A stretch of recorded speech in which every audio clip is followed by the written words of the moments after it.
உலகத்தின் பந்தங்கள் எல்லாம் நீ சொல்லி தந்தாயே. பிறப்புக்கும் இறப்புக்கும் இடையில் வழி நடத்தி சென்றாயே. உனக்கே ஓர் தொட்டில் கட்டி நானே தாயாய் மாறிட வேண்டும்.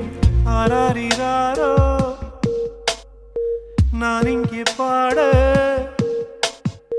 தாயே நீ கண்ணுறங்கு, என்னோட மடி சாய்ந்து